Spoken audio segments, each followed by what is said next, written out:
ভারতের বিপক্ষে টি-20 দলে জায়গা পেতে দেশীয় কোচদের অধীনে নিজেদের ঝালিয়ে নিচ্ছেন ক্রিকেটাররা। নির্বাচকদের আস্থা অর্জনই লক্ষ্য, দ্রুতই ফিট শরীফুলকে পাওয়ার আশা।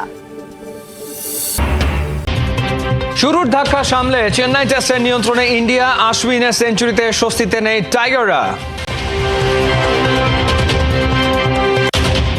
400 রানের আগে ভারতের প্রথম ইনিংস গুটিয়ে দেওয়ার পরিকল্পনা, হাসান মাহমুদের বার্তা।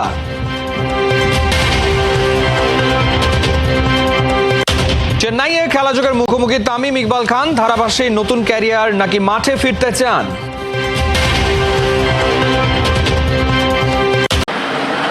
সিলেবাসে ছিল নাহিদ রানা, সেখানে রোহিত কোহলিরা পরীক্ষায় ফেস করলেন হাসান মাহমুদ প্রশ্ন। হাসানের সুইংয়ের প্রশ্ন এতটাই কঠিন যে 10 ওভারের মধ্যেই প্যাভিলিয়নে রোহিত কোহলি গিল। ভয়ঙ্কর হয়ে উঠতে থাকা পন্থ সেই দলে। সত্যিকারের পেস বোলিং কাকে বলে? চেন্নাইয়ে ব্র্যান্ড নিউ লাল চেরি হাতে এই ডানহাতি সেটাই দেখালেন। ভারতের সাথে ভালো করলে আইপিএলে সুযোগ বাড়ে, এ কথা অলিখিত সত্য। বাংলাদেশেরই মুস্তাফিজ 2015-তে টিম ইন্ডিয়াকে মাটিতে নামিয়েছিলেন, পরের বছরেই আইপিএলে ডাক পেয়েছেন। 2022 টি-20 বিশ্বকাপে রোহিতের দলের বিপক্ষে বিধ্বংসী ইনিংস খেলা লিটন পরের সিজনেই আইপিএল খেলেন। সেই ম্যাচে 3 উইকেট নেয়া হাসান এবার জ্বলে উঠলেন চেন্নাই টেস্টেও। ভারতের টপ অর্ডার গুড়িয়ে দেয়া এই টাইগার পেসারও কি তাহলে সুযোগ পেতে যাচ্ছেন আইপিএলে? ছিলেন সাদা বলের অটো চয়েস, সেখান থেকে শ্রীলঙ্কা সিরিজের সাদা পোশাকে প্রথম সুযোগেই ম্যাচে 6 উইকেট। পাকিস্তানে হাসান নিজেকে আরও ছাড়িয়ে গিয়ে ফাইফার শিকার করেছেন, আর এবার তো দুনিয়ার সেরা ব্যাটারদের নাকানি চোবানি খাওয়ালেন। ডেফিনেটলি খুব ভালো শেপে আছে এবং যে এরিয়াতে আসলে বল করা উচিত, যে প্ল্যান করা হয়েছিল এবং প্রিপারেশন যেভাবে নেওয়া হয়েছিল যে এইসব উইকেটে কোন লেন্থে বল করতে হবে বা কি করা উচিত, আমার কাছে মনে হচ্ছে যে প্ল্যান যেভাবে করা হচ্ছে এক্সিকিউশনটা খুব ভালো অবস্থায় আছে। দিনের শুরুটা ভালো করলেও হাসানের শেষটা ভালো হয়নি। প্রথম 9 ওভারে 19 রানে 4 উইকেট নেয়া হাসান দিন শেষ করেছেন 18 ওভারে 58 রান খরচে।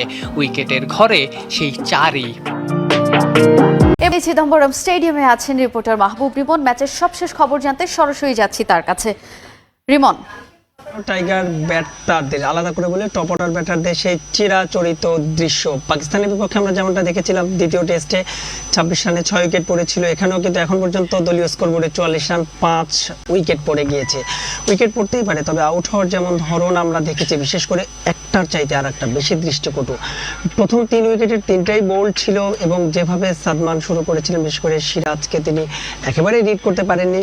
তারপরে জাকির, মুমিনুল তো গোল্ডেন ডাকে ফিরে গেছেন। অভিজ্ঞ মুশফিকের দিকে সবাই তাকিয়েছিলেন, মুশফিকও কিছু করতে পারেনি, সাথে একটু চেষ্টা করেছিলেন। সব মিলিয়ে কিন্তু প্রচণ্ড রোদ আছে চেন্নাইয়ের চিদাম্বরমে, কিন্তু সেই ফায়দাটা কিন্তু টাইগার ব্যাটসম্যানরা নিতে পারেনি। গতকাল আমরা যেমনটা দেখেছিলাম আকাশ জুড়ে একটা মেঘলা আবহাওয়া ছিল, সেই মেঘলার যে একটা সুবিধা উইকেট থেকে তুলে নিয়েছিলেন টাইগার পেসাররা। আজ হয়তো আশা করা গিয়েছিল যেহেতু রোদ আছে আকাশে, হয়তো বা এখানে ব্যাটসম্যানরা হয়তো ভালো করতে পারবে, যেমনটা করেছিল রবিচন্দ্র অশ্বিন এবং রবীন্দ্র জাদেজা ভারতের হয়ে। কিন্তু আসলে এখনও বাংলাদেশের স্বীকৃত আরও একজন ব্যাটসম্যান রয়েছে, জানে যে বাংলাদেশ 8টা জেনুইন ব্যাটসম্যান নিয়ে খেলছে 376 রান করেছে ভারত।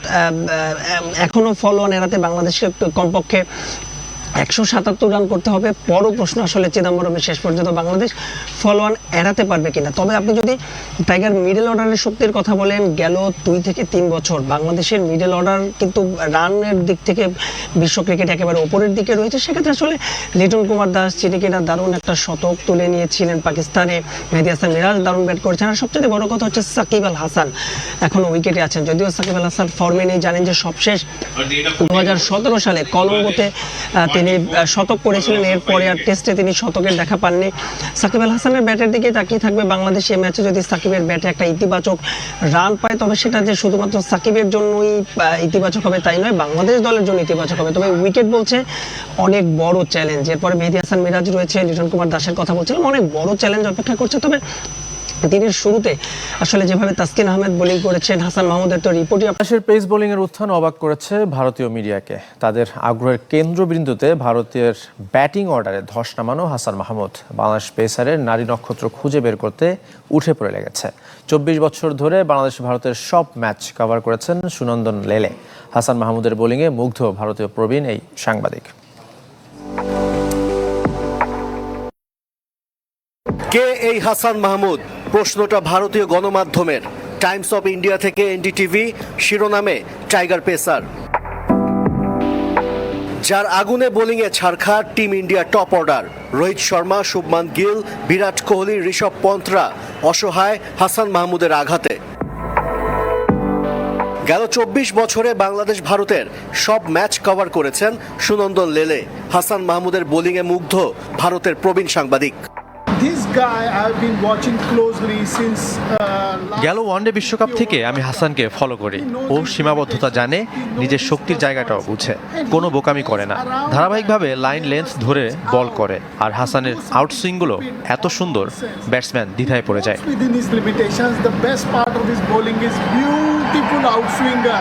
শুধু হাসান নয়, টাইগার পেস ইউনিটের প্রশংসা ঝরেছে দেশটির সাংবাদিকদের কণ্ঠে।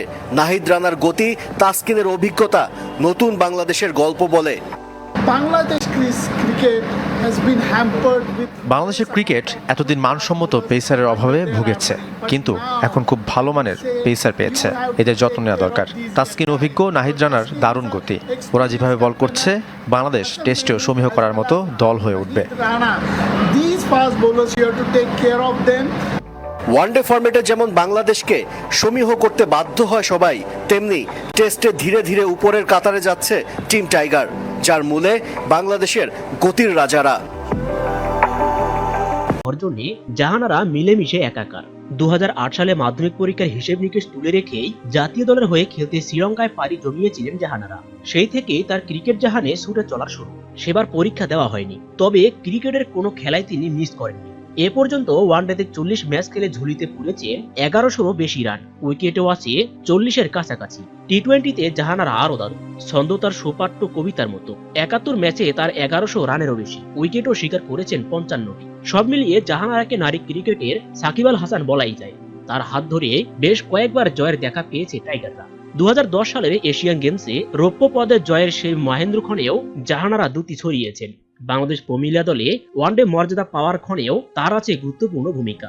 2018 সালে নারী এশিয়া কাপে 7 বারের চ্যাম্পিয়ন ভারতকে হারিয়ে শিরোপা জয়ে কৃতিত্ব আছে জাহানারা নামটা। 2021 সালে ওয়ানডে বিশ্বকাপ যে অর্জন, সেখানেও জাহানারা জড়িয়ে আছে। এক কথায় নারী ক্রিকেটের যা কিছু এ পর্যন্ত আছে, অলরাউন্ডার জাহানারাও আছেন তার চারপাশে। আবার জাহানারাই প্রথম নারী ক্রিকেটার যিনি 2 বার আইপিএল এর মতো নামি দামি লিগে দেশের প্রতিনিধিত্ব করেছেন। অন্য বিদেশি লিগগুলোতেও তার হাক ডাক আছে, তবুও সম্প্রতি দলে নেই জাহানারার নাম। শৃঙ্খলা ভঙ্গের অভিযোগ উঠেছে তার বিরুদ্ধে, তাই বিসিবিও চালিয়েছে ছুরি। সেখানে দাঁড়িয়ে প্রশ্ন, ক্রিকেটে যে জাহানার নিবেদন অনস্বীকার্য, সে মেয়েটা জীবনের গুরুত্বপূর্ণ ভূমিকা বাদ দিয়ে দেশের জন্য খেলতে যান বিদেশে। তাকে কি বিসিবি এভাবে অসম্মান করতে পারে?